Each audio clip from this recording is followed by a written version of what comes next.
Pecinta ngaji yang saya hormati,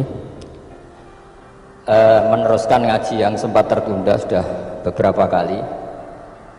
Saya memang termasuk orang yang sangat menekuni ilmu seperti yang dikatakan Pak Fathul Wahid lagi, dikatakan lagi berkali-kali bahwa memang penelitian itu saya berkali-kali bilang tidak harus orang-orang pinter banget sebetulnya, karena perangkat yang disediakan Allah ini juga menyediakan untuk orang-orang bodoh, dan itu hikmah terbesar dari Islam. Jadi Islam ini bisa difahami orang pinter juga oleh orang-orang yang nggak pinter.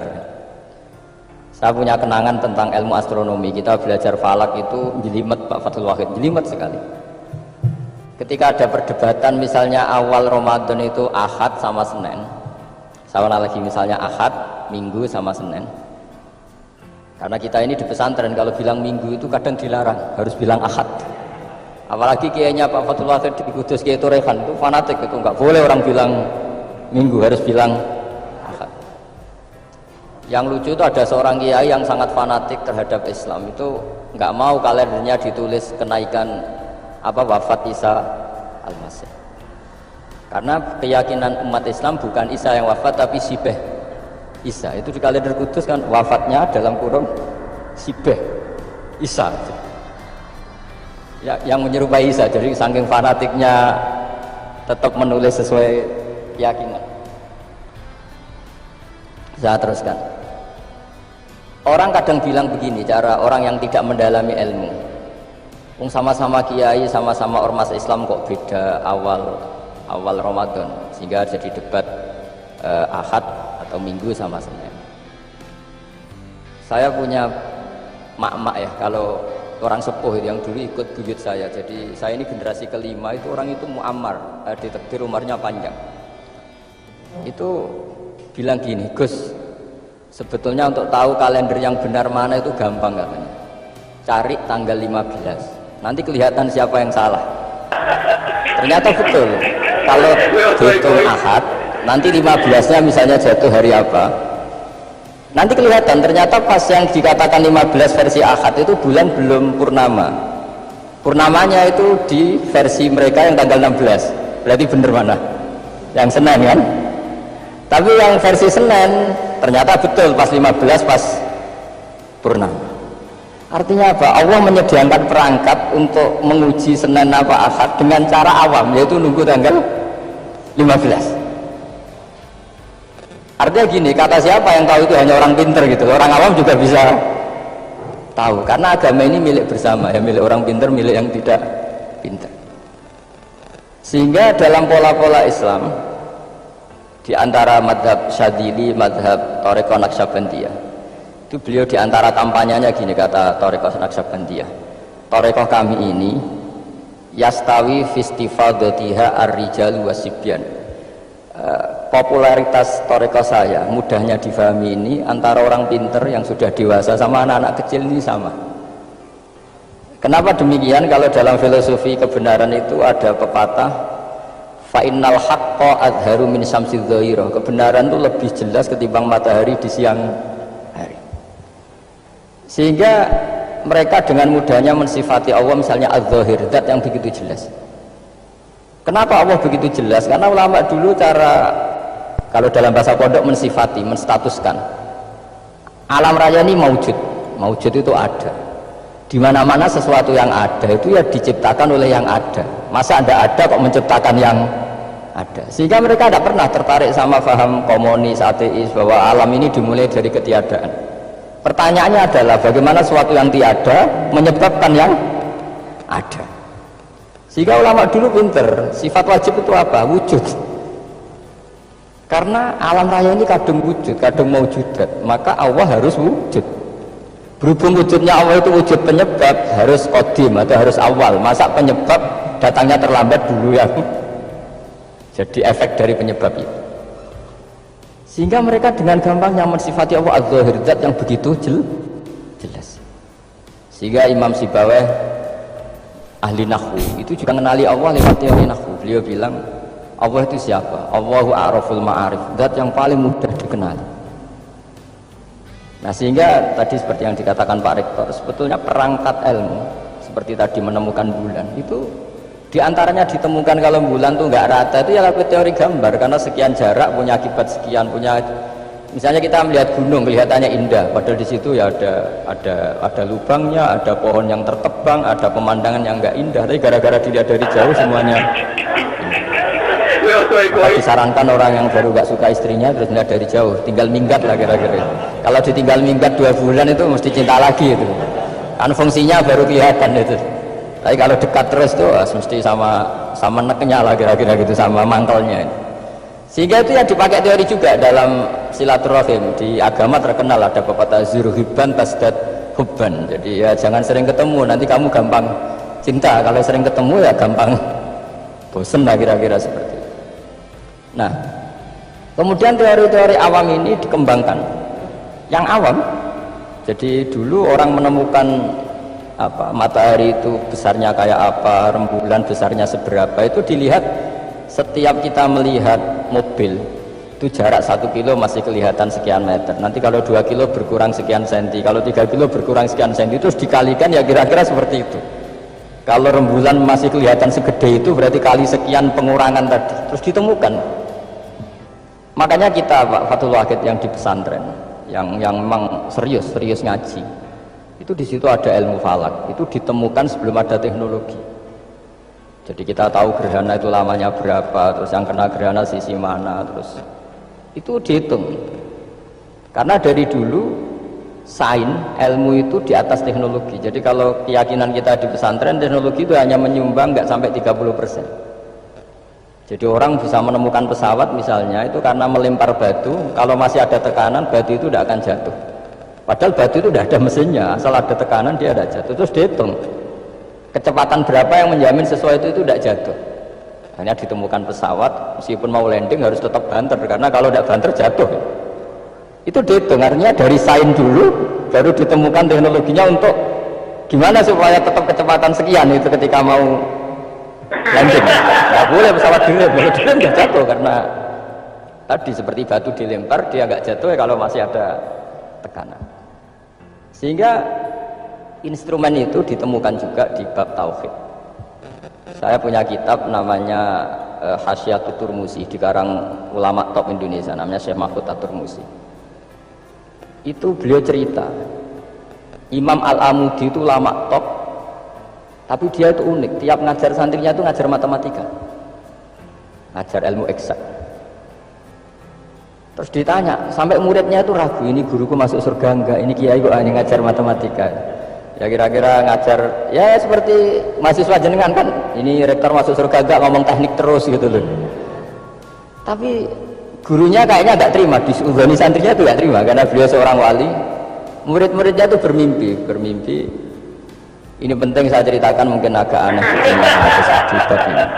Kalau dalam teori kita Pak On itu mimpi sama nyata melihat itu otoritatif mimpi ini yang agak aneh di ilmu pesantren jadi melihat jenengan langsung dengan mimpi itu otoritatif mimpi karena mimpi ru'yal mukmin dijamin oleh Rasulullah sama dengan 46 juz'un minan nubuwah jadi persennya itu besar sekali 46% dari juz'un minan nubuwah otoritatifnya nah tentu tidur yang benar logikanya gini kata-kata kitab-kitab menjelaskan orang kalau melihat langsung itu pasti terpengaruhi oleh cinta atau tidak cinta, senang atau tidak senang, sedang butuh apa enggak. Jadi kalau saya sedang butuh dengan Pak Rektor itu melihatnya dengan penuh harapan. Jadi kalau saya sakit mau mati itu senang lihat dokter karena ini harapan Rektor nggak ngefek gitu kan gitu. Tapi kalau saya politikus melihat ketua partai itu lebih respect ketimbang melihat dokter. Jadi gara-gara banyak kepentingan ini melihat itu nggak pernah jujur gitu, nggak pernah jujur. Jadi kebodohan manusia justru karena melihat itu kalau dalam teori kita.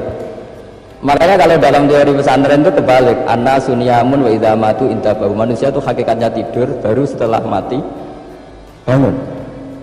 Misalnya kita di dunia nganggap uang itu penting, harta itu penting, jabatan penting. Setelah kita mati ternyata yang paling penting itu hanya sujud. Karena kamu itu kenangan ketemu Allah terbaik itu sujud. Yang kita anggap penting di dunia semuanya tidak penting. Yang kita anggap sepele kayak sholat ternyata itu super penting. Tapi sadar itu nunggu nanti di akhirat. Ya saya ini termasuk syukur yang sadar sebelum sampai akhirat. Jadi termasuk orang yang beruntung gitu. Nah Nah, kenapa mimpi itu begitu penting? Karena tadi ketika orang tidur itu off semua, sistem sarafnya, sistem apanya off. Yang ada hanya pengendalian Tuhan. Karena dia tidak bisa mengendalikan dirinya sendiri. Apalagi kalau tidurnya benar ya, tentu pakai wudhu, terus pakai doa-doa, terus menghadap kayak mayit itulah, standar mayit, menghadap ke kiblat kayak posisi mayit itu. Sehingga dia ada intervensi pada dirinya sendiri, ya tidak punya keinginan dari dirinya sendiri. Kamu kan nggak bisa ingin, wah tidur ingin ketemu wanita cantik, kan tidak bisa tentukan gitu. Akhirnya ya benar-benar hanya milik Allah. Apalagi kalau kita bacanya benar, terus pikirannya benar. Makanya uniknya dalam Islam adalah doa mau tidur dengan wiridan setelah sholat itu ajarannya Nabi banyak mau tidur. Wiridan subhanallah 33, alhamdulillah 33, akbar 33 dan disempurnakan seterusnya itu. Itu ijazah Nabi kepada Sayyidah Fatimah itu untuk mau apa? Tidur. Bismika wada'tu jambi wa bismika arfa'u. Sampai doanya panjang. Allahumma aljatu zuhri ilaika. Panjang sekali doa mau tidur. Saya yakin jenengan tidak hafal dan tidak. Paling ya bismika wada'tu jambi apa? Bismika Allahumma ahyawam. Itu sebagian ustaz bilang itu doa ngaji katanya. Ada seorang ustadz saking mangkelnya, ibu sudah baca doa ngaji belum? Tak juara bismika Allahumma ahya bismika wa amin. Wah itu kan doa mau tidur Pak Ustadz. Iya biasanya kalau ngaji tidur. Jadi doa itu kalau itu doa mau. Akhirnya mimpi itu penting karena di situ manusia nggak punya nafsu, nggak punya keinginan, sehingga yang ada itu kata Nabi itu ada sittatun wa arba'una juz'an minan nubuwah. Sehingga dulu itu mimpi itu jadi sarana kita. Kita tahu kan cerita orang-orang dulu, Fir'aun itu kurang jahatnya, kurang kelirunya. Dia mimpi ada api dari Bani Israel yang membakar kerajaannya. Dan semua pentawilnya sepakat itu maksudnya Anda akan dihabisin kerajaan Anda oleh bayi dari Bani Israel. Begitu juga raja zaman Nabi Yusuf itu mimpi kalau ngalami ada 7 sapi yang gendut dimakan oleh 7 sapi yang kurus. Jadi mimpi itu sarana bahkan dari orang kafir. Karena ya tadi yang preman ya nggak ada premannya, yang soleh ya nggak ada solehnya, semua dikendalikan oleh Allah Taala pas tidur. Sehingga tidur ini menurut agama lebih otoritatif asal dengan tidur yang benar. Jangan tidur sambil ngerokok terbangun karena ininya kena itu. Nah, cerita-cerita unik begini kalau ada orang pesantren itu tidak tahu. Karena ini memang khas-khas pembalikan satu fakta yang diyakini orang banyak. Sehingga ulama dulu itu cerita, ini saya teruskan. Imam Amudi itu akhirnya murid-muridnya mimpi. Mimpi di situ tanya, Pak Ustadz, Anda masuk surga enggak ketika hidupnya hanya nerangkan matematika? Oh iya, saya bahkan enggak sekedar di surga. Malaikat dikumpulin Allah untuk mendengarkan presentasi saya ngajar matematika. Jadi kata dia cerita, Allah bilang gini ke malaikat, hei para malaikatku, kenapa kamu iman sama saya? Ya karena saya melihat engkau ya Allah, melihat kekuasaan engkau. Tapi imannya orang ini itu melebihi iman kamu. Wah ya tidak bisa, saya melihat engkau langsung, ini tidak melihat engkau langsung. Kenapa begitu yakin seperti yakin kita? Oh iya. Terus Imam Amudi, silahkan ajari matematika. Imam Amudi mulai ngajari matematika. Terus beliau ngajarinya sederhana. Angka 2, 3 sampai ribuan sampai jutaan itu binisbat ilal wahid nisbatun wahidah, yaitu nisbatul far'i ilal asli. Hanya ngajar itu toh. Dunia ini apapun banyaknya variannya, apapun banyak makhluknya, itu semuanya adalah nisbatul far'i ilal asli. Angka 2 ya cabangnya 1, 1 juta ya cabangnya 1, semua itu dimulai dari 1. Jadi di mana-mana hitungan itu dimulai dari 1. Dan 1 ini harus ada, yaitu Tuhan. Matematika akhirnya malaikat, wah keren juga maksudnya. Keren juga maksudnya. Akhirnya Allah bilang, dan itu didawuhkan juga oleh Rasulullah SAW, tuba liman amana bi walam yaroni. Yang hebat itu imannya orang yang enggak melihat saya. Makanya masyhur itu malaikat ditanya Allah, siapa imannya yang paling kuat? Ya kita, karena melihat engkau langsung ya Allah. Para nabi. Terus tapi yang dari sekian pertanyaan itu jawab sama, yang paling ajaib adalah umat-umat Muhammad di akhir zaman, nggak menangi nabinya, juga nggak pernah lihat surga neraka, tapi iman sama saya. Dan mereka punya cara untuk imannya itu berkualitas sama dengan kamu para malaikat. Ya, di antaranya dengan cara logika tadi yang saya utarakan tadi. Am khuliqu min ghairi syai'in am humul khaliqun. Kalau alam raya ini wujud, maka penyebabnya harus sesuatu yang wujud. Masa sesuatu yang enggak wujud menyebabkan yang wujud.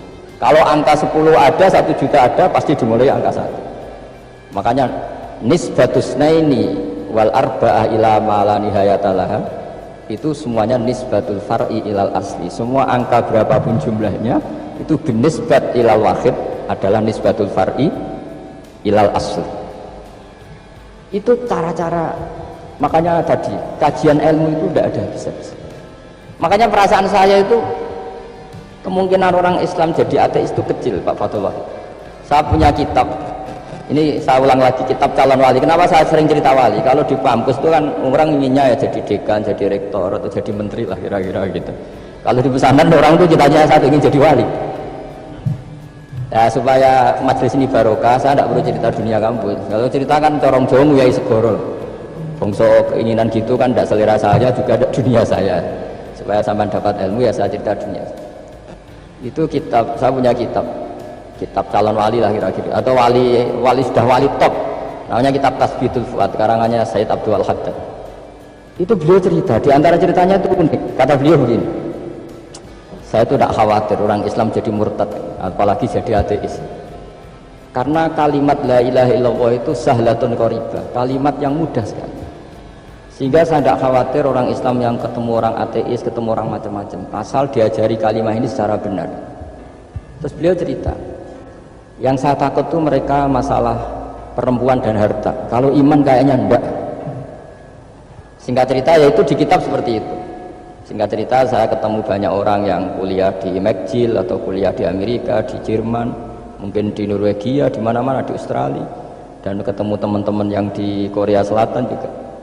Mereka itu orang kebanyakan yang nyuwun sewu enggak keluarga kiai, tapi mereka enggak ada yang enggak tetap iman.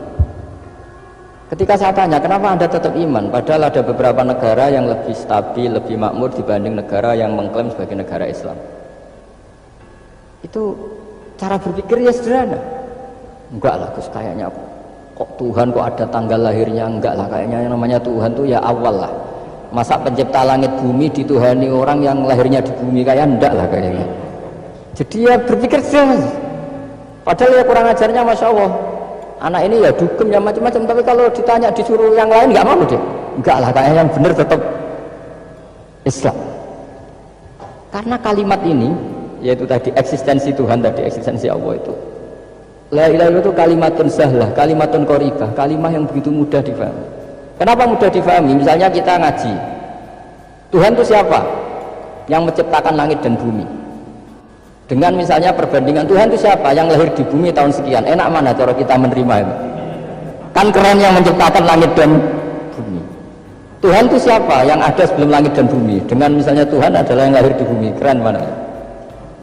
Nah, bayangkan kalau kita punya Tuhan Fir'aun, sudah mati jadi tontonan kan, terus gak keren maksudnya punya Tuhan kok seperti itu. Nah ini yang katanya Syekh Abdul Haddad, kalimat ini sahlatun qaribah. Sehingga kalimat ini pula yang kita dilatih, la ilaha illallah kalimatu haqqin 'alaiha nahya wa 'alaiha namut wa 'alaiha nub'ats atau wa biha nub'ats insyaallah taala minal aminin. Nah, saya sebetulnya tadi datang itu tidak ingin menjelaskan ini, tapi tadi kata Pak Fathul Wahid, ilmu itu kalau dikaji tambah hari tambah mudah, karena perangkat untuk menemukan bulan itu misalnya nggak rata itu gampang sekali. Pakai teori pemandangan ya bisa, pakai teori gambar juga bisa. Kalau teori pemandangan tadi, kalau kita bisa melihat mobil 2 meter masih kelihatan 2 meter, itu dengan jarak berapa masih orisinil seperti itu. Tambah jauh tambah tidak kelihatan, tambah jauh tambah. Nah ternyata setelah 5 kilo misalnya tidak kelihatan, berarti untuk jumlah 2 meter hilang per 5 kilo. Nah berarti kalau bulan masih kelihatan segitu, berarti jarak kita dan bulan kira-kira sekian ribu kilo. Itu bisa dihitung, itu tanpa teknologi.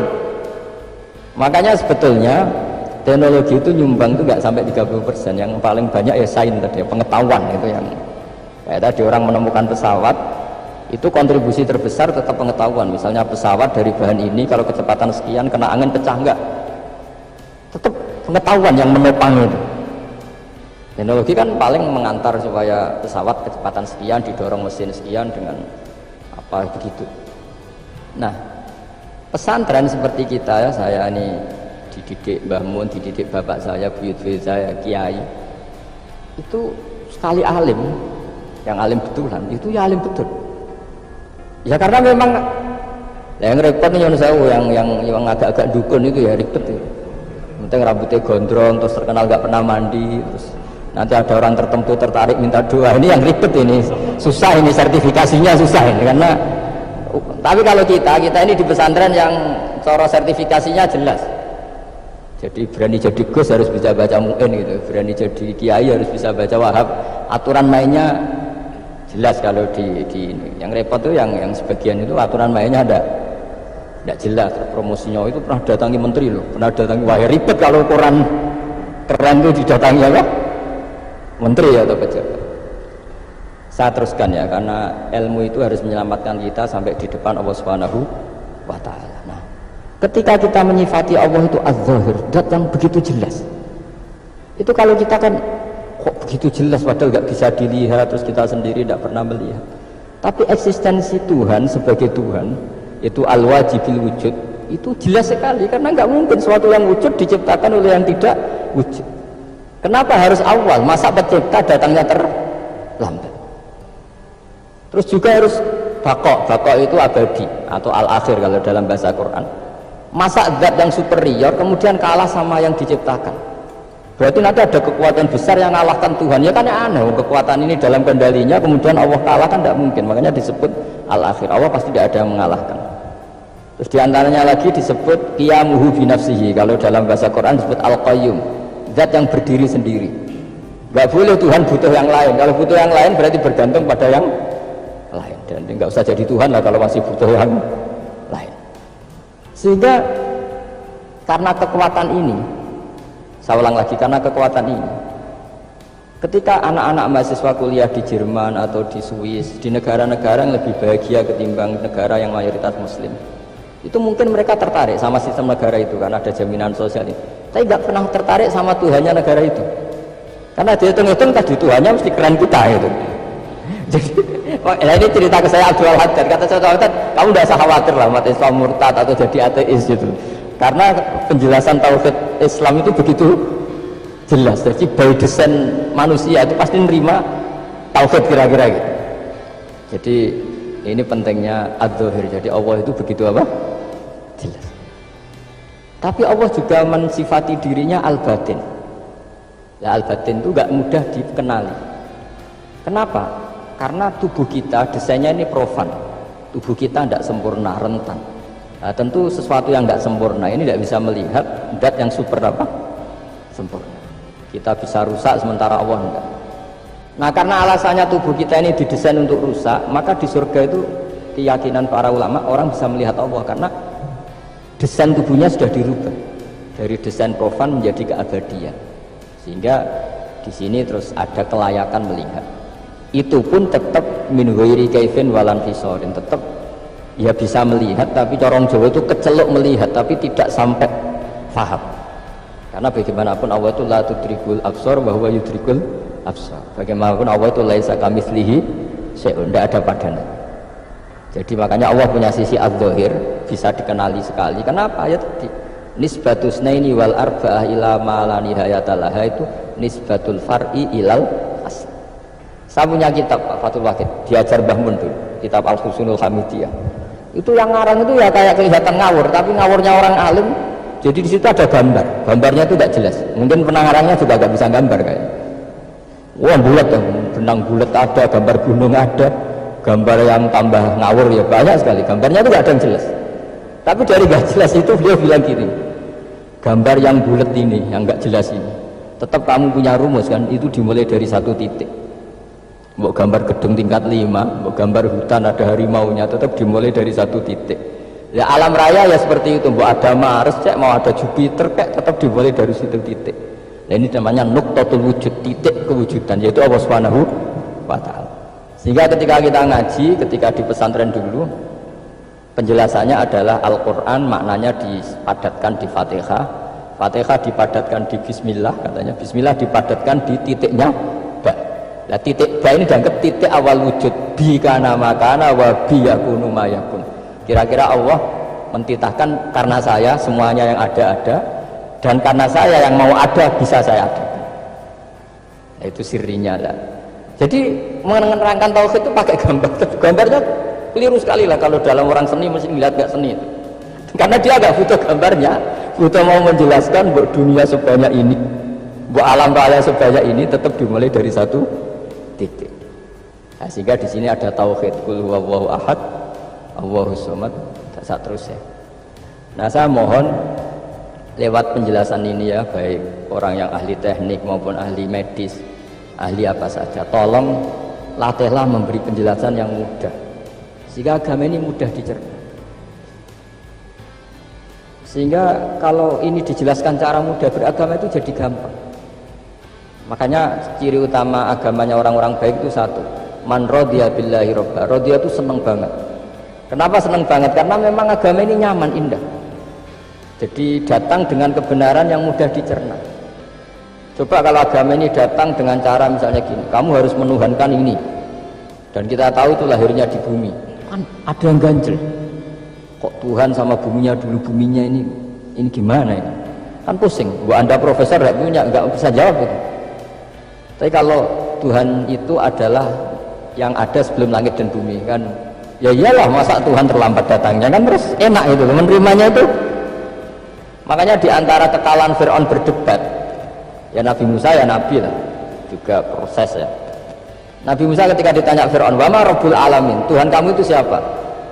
Jawabnya Nabi Musa, rabbus samawati wal ardi, yang menuhani langit dan bumi. Itu Fir'aun masih bisa ngeles. Saya jalan-jalan kemana-mana, yang dituhankan saya, berarti yang Tuhan ya saya dong. Ma'alim tulakum min ilahin apa? Ghairi, kata. Soal Tuhan kamu di langit, begini kata Fir'aun. Haman dipanggil, Haman bikinkan piramida yang paling tinggi, saya ingin melihat Tuhannya Musa. Musa bingung kan, padahal kalau naik piramida nanti Fir'aun pun tidak bisa melihat Allah kan, wong yang Nabi yang kiai aja nggak bisa melihat, apalagi Fir'aun. Padahal celakanya ketika dia tidak melihat Allah, dia akan mengatakan Allah itu tidak ada, ribet kan. Itu penjelasan tentang Tuhan yang sebetulnya sudah absolut lah, Rabbus samawati wal ardi, Tuhannya langit dan bumi. Tapi itu nggak ngefek, di perdebatan nggak ngefek. Yang ngefek adalah ketika Musa bilang gini, Rabbukum wa rabbu abaikumul awwalin, sing nuhani buyutem. Wah kaget pengawal-pengawalnya langsung beriman meskipun secara siron, secara rahasia. Iya ya, Quran pangeran berarti buyutnya rada pangeran. Kan pangerannya putu nih, berarti buyutnya wah ribet kan. Ya kalau Fir'aun Tuhan, bapaknya tambah Tuhan kan, mbahnya buyutnya, akhirnya kata pengawal Fir'aun, geblek tenan Fir'aun. Artinya apa? Kadang argumentasi yang sudah benar, yaitu Tuhannya langit dan bumi kan ya benar, tapi itu tidak ngefek di perdebatan, tidak ngefek. Yang ngefek adalah ketika Rabbukum wa rabbu abaikumul awwalin, yang nuhani nenek moyang. Orang mulai mikir kalau Fir'aun itu Tuhan, lalu nenek moyangnya Tuhannya siapa? Jadi ini seninya, makanya diantara syarat Nabi, jadi Nabi itu sidik, amanat, tabligh, faton. Fatonnya itu ada kecerdasan. Dulu Nabi ya sering dibully, jangan kira Nabi itu nggak sering dibully, sering juga Pak Rektor. Jadi ada unta itu kena kudis. Kudis itu ya jenis penyakit menular. Nabi dengan teori tawakalnya, Nabi itu punya dua teori, kadang pakai teori tawakalnya, kadang pakai teori preventif. Makanya Nabi pernah ngendikan kalau ada penyakit menular di situ, kamu jangan di situ. Itu pakai teori preventif. Tapi kadang Nabi pakai teori tawakal. Nabi menghentikan la adwa wala tiarut, tidak ada penyakit menular. Terus orang-orang yang ya usil lah kira-kira gitu, ada unta kena kudis, dijejerkan yang waras, ternyata yang waras ikut kudisen lah, ikut sakit. Senang orang ini, ya Rasulullah ini saya jejerkan, ternyata yang nggak tertular jadi tertular, padahal engkau bilang nggak ada penyakit menular. Nabi jawabnya lucu, faman a'dal awwala, kalau yang pertama ini tertular siapa? Dia dikira Nabi itu kalah karena melihat unta yang kedua. Ternyata Nabi enggak, ketika dipanggil ya Rasulullah ini unta agak kudikan, tak jajarkan yang kudisen, ternyata ikut kudisen, berarti penyakit itu menular. Tapi Nabi jawabannya faman a'dal awal, lalu yang kena penyakit pertama tertular oleh siapa? Wah itu asli dari Allah. Ya maksud saya seperti itu kata. Ya itu yang dikatakan fatona. Jadi Nabi itu harus punya sifat apa? Fatona. Karena dengan kecerdasan itu Nabi bisa berargumentasi. Kayak tadi, ketika Fir'aun dikatakan Allah yang menuhani langit dan bumi, Fir'aun masih mengklaim dia Tuhan. Karena di mana-mana dia dituhankan. Tapi ketika diingatkan bahwa kamu anak seorang manusia, punya bapak, punya kakek, punya buyut, punya canggah kalau bahasa Jawa. Lalu kalau kamu yang Tuhan dan Tuhan dimulai Anda, lalu mbah-mbah kamu Tuhannya siapa? Gak bisa jawab kan? Akhirnya banyak punggawa yang saat itu iman. Jadi iman itu bisa menghunjam kepada siapa saja, termasuk yang orang-orang topnya Fir'aun. Sehingga ketika Fir'aun rapat Musa harus dibunuh besok, tangkap besok, sebagian mereka itu membocorkan informasi itu, datang ke Musa, tadi malam kita ikut rapat, keputusannya ada dibunuh, maka larilah kamu. Itu barokahnya iman. Artinya ya karena logika Musa lebih masuk akal, ya mereka lebih percaya sama Musa. Tapi gara-gara profesi ya tetap kerja, dan yang mulai ribet tuh. Mulai ribet itu. Makanya kamu jangan tanya kaifa hukmul mukmin sing yukhfi imanahu, bagaimana hukumnya orang mukmin yang menyembunyikan imannya demi aman. Ya tidak usah kamu jawab. Kalau kamu jawab boleh ini kok kayak pecundang. Kalau kamu jawab haram, pernah terjadi itu. Wa qala rajulun mu'minum min ali fir'auna yaktumu iman. Ini khazanah ya. Jadi saya mohon mengkaji Islam itu harus dengan sisi-sisi yang bisa difahami orang pinter juga orang bodoh. Kata Imam Ghazali banyak, karena hadatin itu harus difahami orang pinter juga orang bodoh. Terus contoh yang paling populer tentu sering saya utarakan masalah iddah. Iddahnya orang terceraikan itu 3 kali masa suci. Kalau menurut Abu Hanifah 3 kali masa haid. Orang pinter tahulah kalau perempuan sedang haid, menstruasi pasti sedang tidak hamil. Sehingga kalau dia sudah haid 3 kali ada kepastian tidak hamil. Kalau tidak hamil artinya apa? Gak ada sperma dari zaut awal, suami pertama yang jadi anak dia. Padahal tujuan iddah adalah nanti kalau di hubungan suami istri sama suami kedua jelas anaknya suami kedua. Tapi kalau andaikan tidak ada iddah kan, malam hubungan suami istri, pagi bentrok cerai, terus kawin, kumpul suami istri lagi, terus nanti anaknya itu anaknya siapa? Kan nggak jelas. Kalau sampean bisa klaim lewat DNA juga mungkin secara ilmu objektif Pak Rektor, masalahnya juga bisa disuap kan? Saya sering dibantah orang-orang itu. Wah Gus, DNA itu otoritatif karena gini-gini, nggak mungkin, bohong kamu. Ya DNA-nya nggak bohong, pegawainya bisa disuap kan? Kayak nggak tahu manusia apa, nggak tahu Indonesia, nggak tahu terus. Itu yang sensitif itu, yang mulai wilayah sensitif itu. Nggak tahu manusia apa, kayak nggak tahu Indonesia. Manusia aja ya sudah. Jadi Anda sangat nasionalis. Jadi ribet kan? Maka dianjurkan ada iddah. Dengan iddah selesai berarti benar-benar perempuan ini baru atur rahmi, rahimnya steril dari unsur mani zaut awal. Dan kalau 3 kali masa suci itu artinya apa? Kira-kira 3 bulan. Kira-kira. Wal mutallaqatu yatarabbasna bi anfusina salasata quru. Pertanyaannya kalau 3 bulan, andai kan tidak pakai teori ilmiah, menstruasi itu sudah teori ilmiah. Ada yang tanya ke saya, Gus kenapa harus sampai 3 kali, padahal menstruasi pertama pasti sudah tidak hamil. Saya jawab, menstruasi pertama itu namanya keluar darah, nggak ada jaminan kalau itu haid, bisa saja keluar darah karena kaget, karena kecelakaan, karena apa. Sehingga kalau misalnya perempuan diceraikan, Gus saya sudah haid, yang jamin kalau itu haid siapa? Maksudnya keluar darah dengan makna tidak hamil. Biasa saja keluar darah kali ini faktor kaget ya, atau faktor kecelakaan. Tapi kalau sampai 3 bulan karena per bulan haid sekali, itu meskipun haidnya keliru, haid keliru itu misalnya sebetulnya itu enggak darah haid tapi darah penyakit istighathah, kan tetap kelihatan. Masa 3 bulan enggak bleding cara Jawa? Kan mesti bentuknya tubuh sudah rubah. Artinya kata ulama-ulama, agama ini enggak bisa hanya mengacu ilmu. Kalau mengacu ilmu haid sekali sudah cukup. Tapi kenapa harus 3? Karena itu 3 kali, orang awam tahu semua kalau itu sedang hamil atau tidak hamil. 3 bulan dari dicerai kan kelihatan kalau hamil, ya bentuk tubuhnya sudah rubah. Kalau enggak, intinya agama ini harus agama yang mudah difahami orang pinter, juga difahami orang yang tidak